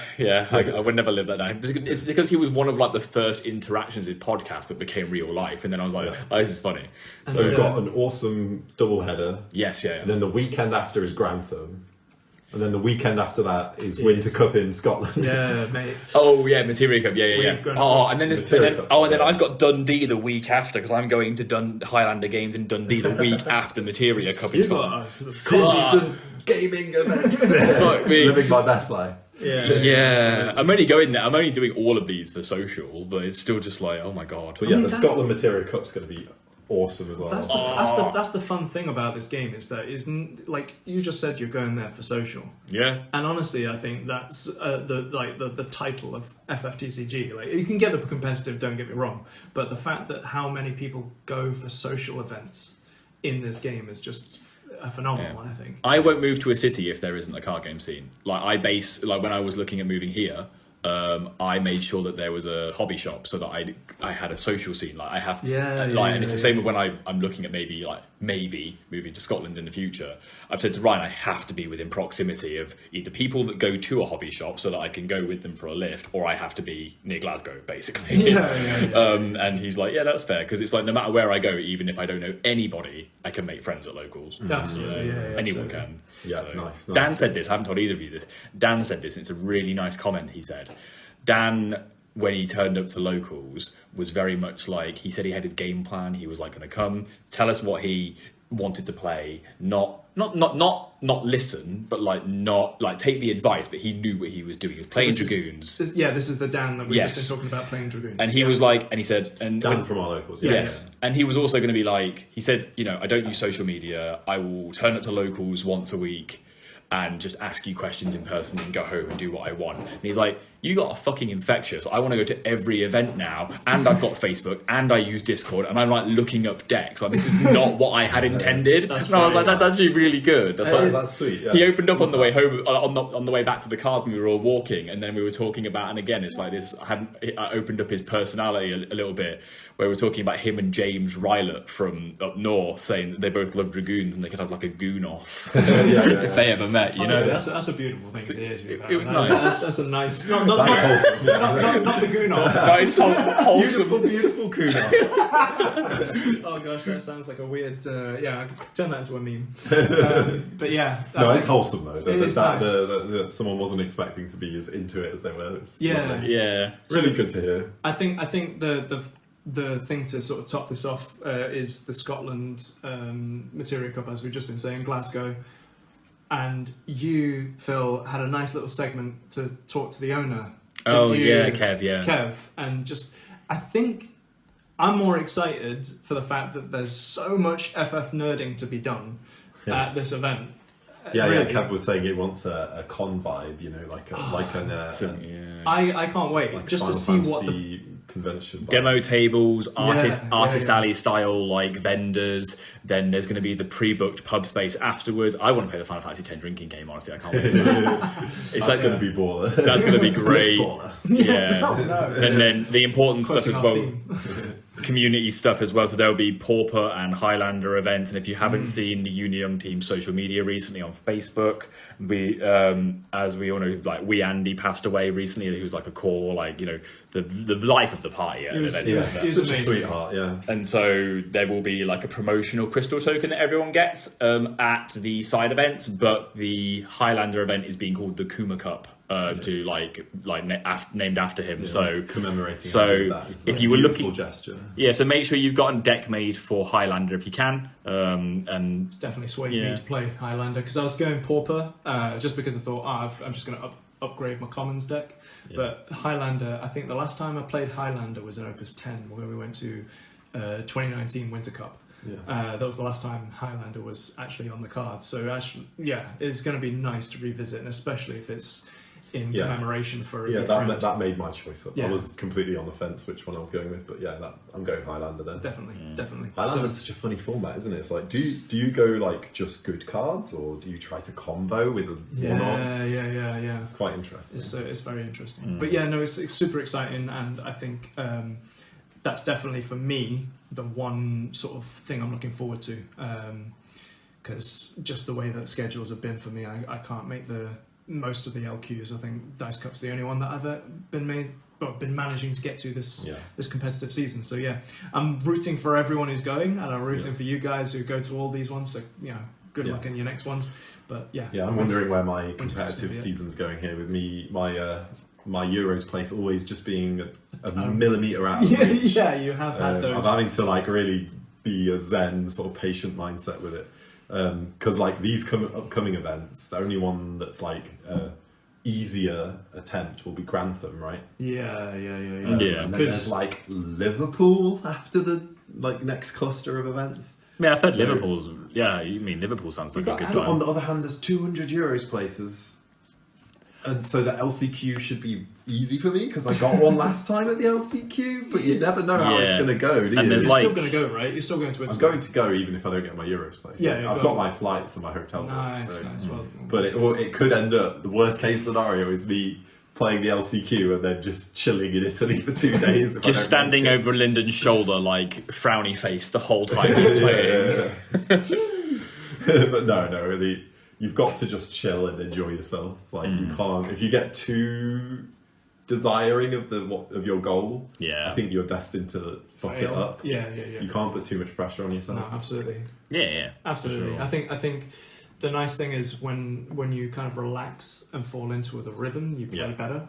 But also, but also, you can get that sense of like surprised fulfillment, I suppose, when you do get the spot or get what you need. So I'm always playing my best without like pressure or without thinking I'm going to win. Mm-hmm. Like, I think I'm more likely to fuck up when I'm like thinking I should win this. Whereas you know what I mean? Whereas I could be playing a locals and a friendly, and be sat there, and I've got a play in hand that I'm really excited to play, so my adrenaline just spikes, and I've just sat there shaking like this. I'm like, how would I deal with a top level competitive moment? I'm just like, I can see your play. I'm like, don't play that.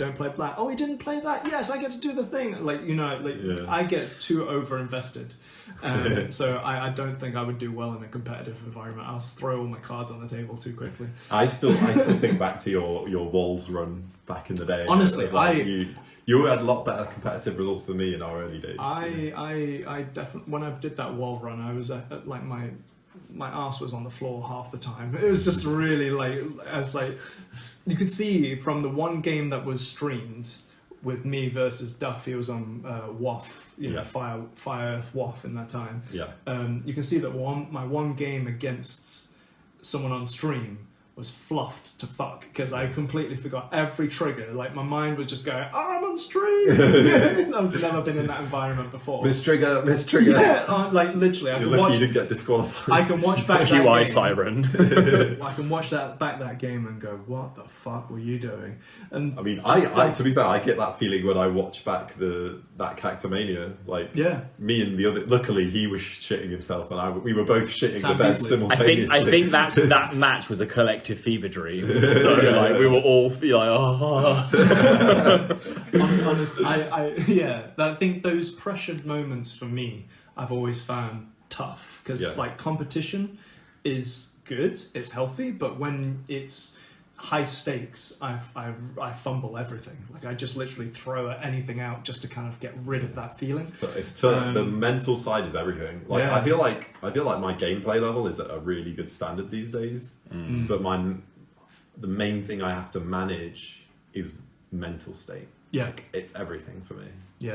And I think other people are less sensitive, and it matters less. And I think my strength is I'll see everything, but then I'll see ghosts as well. I'm thinking of every play my opponent's deck can make, and weighing it up on every play I can make. You definitely have got that. Yeah.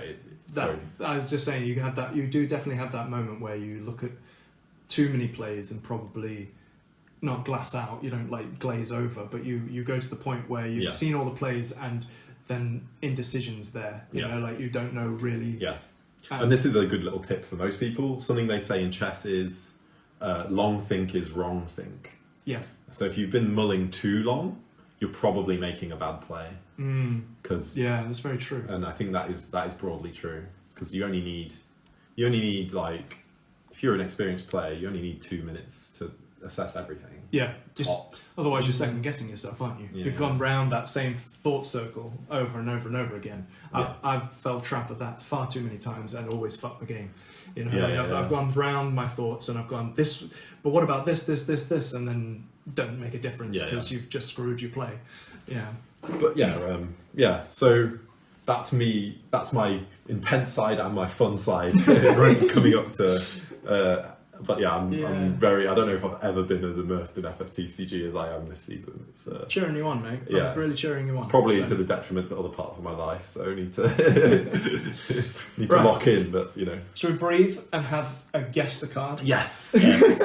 Finish off with some fun. Yeah, let's have something a bit more casual. It'll be fun for you watching me and Jono just go. Getting the card up now. Yeah. My little devil will come out now. Everyone get out your bingo cards and get ready to cross off Phil not being able to evenly map out how to ask elements and Sam shaking his head audibly. Time for a hobnob. Oh. Don't know why that excited me so much, but it did. Are you ready, Sam? Is your card? He's ready. Okay. Right. Who would like to start this off? Do you want to do the honours and go for it? No. Okay. Well, I thought the first questions were normally the easiest. Let me write things down for you guys. Tally it, get the tally tick sheet. So, is the element element of it? Is it a earth, wind, lightning, or light? Good guess. Yes. Nice. Okay, so it's one of the four. So now we need to cut that in half. So is it earth or wind? Yes. Okay, so that's 2. And then we just cut it again, right? Yeah, is it earth? No. So it's a wind card. Okay, it's a wind card. Okay, so that's 3 questions. Okay. Is it between opuses 1 and 13? No. So 14 and 26. Great. Okay. Can we? No, I can't say that actually. Is it a forward or a backup? Yes. Cool. So it's not a monster or a summon. There we go. Okay. Or an LB. Well, that's a forward, isn't it, really? Yeah. They're always forwards. That is a good question for some point, though. But I guess I think LB's a latter question. Yeah. Was that 5th question? That would have been LB was 5th. The 5th, Yeah. So we need to iron out the opuses a bit more. So if we cut, it's got to be cut like 13 and 26 in half again. So it'd be like what? So that's 14, 15, 16, 17, 18, 19, 20, 21, 22, 23, 24, 25, 26, 13. No, I was an English major. So it's like 13. So it's like 6 or 7. You've got to cut it in the middle one way. So it's your question if you want to change. So is it between opuses 13 and 20? Is it from 13 to 20? No. So it's between 21 and 7. 21 and 7. Yeah, 21 and 26. You did say 14 on your original wide guess, but I'll give it you. It's not Opus 14. Okay, cool. Thank you. Appreciate that. Well, you did say between 13 and 20. Yeah, no, you're right. And then I did redefine it. Yeah. So yeah, it's between 21 and 26. I don't know why I said 27. I'm skipping into the future. So it's Charlotte, the YUNA out. yeah, there we go. 6 guesses, right? Yes. Yeah. So wind in. Is it 21. forward or a backup? We still haven't decided whether it's one or the other. We could iron that out now, couldn't we? Yeah, forward. It is forward. It's a forward. A wind forward in Opus. It's Belgium. No, that's not. Beldat.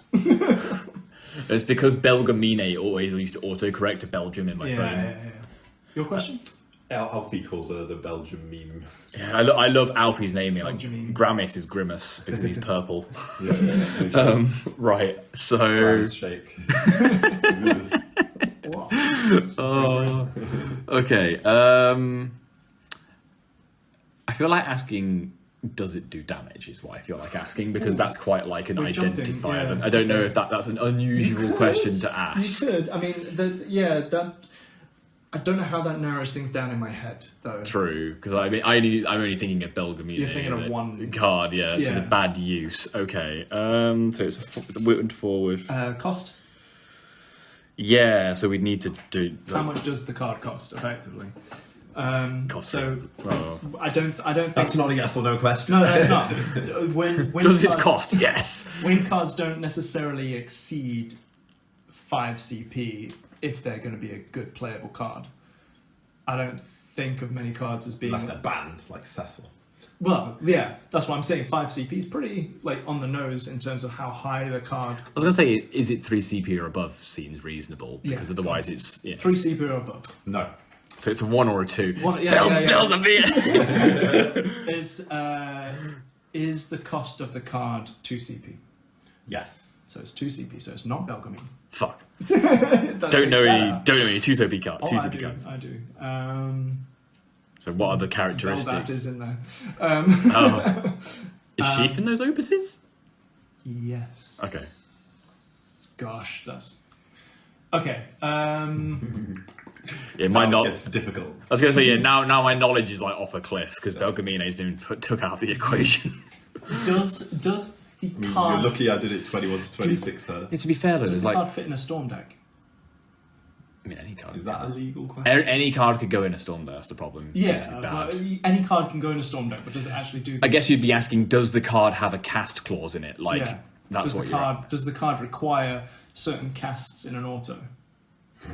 That's such a weird question. Okay. You've got to be more precise. So like, does the card require so many casts for the auto to trigger? The card doesn't say cast on it anymore. Perfect. Okay, so that rules out any like winter. I was thinking. I was trying to remember how much some of the Sky Pirates were because there was like Balthier and Pinello. But you know, like, I don't want to give you hints, but there are cards in a storm deck that don't say cast on it. True. Yeah. But now I'm thinking of mainly the 2 CP ones that are in a storm deck. You know, the ones that don't say cast, 2 CPs forwards are few and far between. Is power worth asking? I know power is a normal question, but with it being wind power for a 2CP card is probably 5 or less. 5 or less? 5 or less. Oh yeah, it's a 2. So yeah, 10. That was 10, wasn't it? With the Yeah. first thing. Aerith is a 2CP wind card, right? Yeah, that was Legend Aerith. That was last set, wasn't it? Yeah, and LB Aerith is is she 2CP? My brain's. Do you want some hints? Mush. I mean, like pointers rather than hints. I don't think so. So is it strategic pointers? Is it? Is it a main? I was gonna say category. Yeah. Is it a main title? Is it between opuses? Is it category 5 to 10? Because that narrows it down for a few things. No, so that's quite bad. The category is huge. Like, like when we're talking about the main titles, is it a spin-off? Probably. Do you guys want to do rarity? We should be too arrogant. Sounds like I need this. I need to have you. Is it a hero or a legend? No. Okay. Well, okay, shit. Fine. So, is it a common? No. It's a rare. It could be a starter. Nah. I mean, yeah. There's a Wind 11 Warrior and of Light, 12? isn't there? That's Yeah, and Tidus. There's a Wind Warrior of Light. Oh no, Tidus is not. It's 4 5 CP. Yeah. There's a Wind Warrior of Light that is 2 CP. Yeah. That's the only starter that I can really think of in that opus. I guess just so what we're on 12. So it's that we have to ask it's a rare to isolate if there's a starter or not. Now, or do we just risk? I guess we just risk it at that point. Let's just risk it. I guess it's a rare. Nah, is it You get 21 questions right. So Is it a rare? Yes. So that's fine. Hey. Yeah, that's fine. Rare win card. Okay. That still doesn't help my brain because my brain never looks at rare wind cards. So I mean, we also know it's from Sounds it's from story. Final Fantasy 1 through 5 or 11 and above or a spin-off because I'm really good at asking questions. 1 through, but you said what? Because I said was it 5? Yeah, so it's from 1 to 4, God. 11 and above or a spin-off. It doesn't help anything. I'm such a good gamer. My brain's just struggling. doing cartwheels here. What do you get when you get one person with ADHD and the other Who's who is autistic trying to guess things? Okay, so does the card have an action ability? An action ability? It does not. What's the cost of that? No action Like ability. Peren, the Warrior of the Crystal, because we've talked about There's crystal 3. cards. Fuck. And Perrine is a water one. I was thinking Perrine was the water one, and then there was the wind one, which was June. That's a June. 3 CP. 14 questions asked. Hey, no, that was not a question. Yeah, it was. That action ability. Oh, really? was. Actually, I thought you already wrote that down. Sorry. the specials. I can't think of a 2 CP card. I don't think of wind CP. Wind rare cards at 2 CP that have. And specials. Dorgan's like 4 or 3. I'm just thinking of cards I know the name of. Does it have an auto effect? Does it- Dorgan's yes. not even a rare. So it does have. Okay, Yeah. so that it has an auto ability. On entry. Oh shit, I didn't even ask that. That would have been a good one. Chill But out. you just said yeah, so I'm assuming it's on entry. Most of them are. But I didn't say whether it was. I'm trying to think of any of the No, there isn't a 2 CP LB card. That's 2 free. That's like a free card. No. Okay, so it's not LB. Yeah, the only one is like Machina, and that's the fire card. Yeah. So are we looking at opuses? Oh yeah, we never 20. finished. 21 to 26. Right. So are we looking at 24, 25, 26 within those 3 sets? No. Okay, So it's 21 to 23. 21 to 23. 21 to 23. Like, I'm trying to think of like the games that were in those. Like, there was a little bit of Final Fantasy 12 Yeah. because there was some of the Sky Pirates, which I can't. Balthier, I think was Balthier was the legend. Ooh, is it yeah, like Pinello? yeah, that's what I'm thinking. Is it Pinello's like one I Pinello? thought of earlier, but I can't remember because Balthier was the legend. I think Pinello's. She's in 20. I think that I think she's the hero though. I remember putting her in my binder, and she's a hero. Yeah, she's in 21. Whoa, yeah. look at me with. Yeah, Knowledge. card knowledge Filter is through the knowledge. filtering back in. Where? Oh shit! Is there a timer on this? Because we actually have probably spent over the time. Probably. I mean, we're almost out of the question count, so we You can want just me throw. to- You're on 16 questions. Do you want me to put a 5 Yeah. minute timer? Well, maybe we should. So 5 minutes going. between 21, 22, 23, what 2 CP rare cards? We probably need to isolate the In Final win. Fantasy a bit more or something. I don't know. Yeah, because it. Remember, if you can't just do numbers with that because you've got categories that aren't numbers as well. Yeah. So I could just say, is it one with a number? Is it a spin-off? Is the category a spin-off, as in not a numbered series? Yes. So it's a spin-off one. So Could be WAF. So it could it could be WAF, could be everything that's there. Oh shit. BE. Ooh. Oh no. Is it not that one? No, I was thinking of Ugly Face Woman from Sopfo, not that one. Oh yeah, the super creepy one. Yeah, and she had a full art. Oh, Neon. She did. Yeah, no, not Neon. I'd forgotten her name. No, oh my god, because she is. Oh yeah, the wind one. Yeah. The one that haunts. She was a Stevie's rare. dreams. She was a rare one. She was rare, right? She was rare, I think. Probably. Was she a 2-drop? I think she's a 3-drop. I think. Yeah, I think she's a 3. I'm sorry, I Okay. shouldn't be helping you. No, fine. honestly, recalling cards at this point is like helpful. 17 guesses in. Oh no! No, the struggle's real. So it's a spin-off. Can we isolate them? So what? I Sopfo. can't remember the spin-offs half the time. So it's a rare wind Between forward between Opus 21 and 23. 2 CP From a spin-off. 2 CP, yeah. With an auto trigger. with an auto. Yeah, with an auto trigger. I guess it starts. Even if I said like, did it do damage? It wouldn't help me because I can't think of cards. Yeah. Every forward can swing and do damage to your opponent. Yeah. Fine. Does its ability text do damage to a forward? That's not a question. I can't. Okay, here's Actually, so there's no action abilities, only an auto trigger that we have narrowed it down to. We don't think specials are on this card. Can't imagine haste or anything being I don't on think a... any keywords will be on a 2CP wind character. it's a rare. It's like it's a rare haste. Yeah, exactly. That's what I'm thinking. Haste, Rare, damage triggers. Haste won't be on this card. No. And First Strike is definitely not on it. Brave is definitely not on wind cards. Warp. You're burning time with this. Warp. 2.5 minutes. Oh, what was the cane? Opus that cane was in, and is that 2 or 3? Which That cane? there was a Wind Dragoon cane. Yeah, Wind Dragoon cane was in Opus 21 and it's 3 CP. Fuck. Yeah. I think there was an older one that was 2 that was like brainwashing counters. That was a lightning one, yeah. No, there was an old wind one with the X. That's right. There's that two was a brainwashing 2CP counters. Either way, I don't think it was a rare. We're wasting our time. Sorry, man. I'll give you increment. I'll give you. No, it's fine. It's fine. Oh my gosh. You've got the I'm laptop. a benevolent there, Phil. judge. You just turn the screen away slightly. Go on FFX for a second. I realise it's a spin-off game anyway, so that was completely that's such a time waste. Kane's 1 minute 50. This is brutal. Do you think I should be dropping hints? You should ask more questions. Is the category FFCC? Nope. Okay. Is it FF? Go on. Because we're going to run out of Yeah, time. yeah, anyway. go, yeah. Is the category DFF? Nope. Is it FFBE? No. 20 questions asked. Last one. No. If it's not FFB, what the fuck? What are the spin-offs? It's not a WAF. Oh, Tactics. But Tactics, WAF. There's so many. It's got to be WAF. Why is it not a WAF? I can't think of any wind in WAF.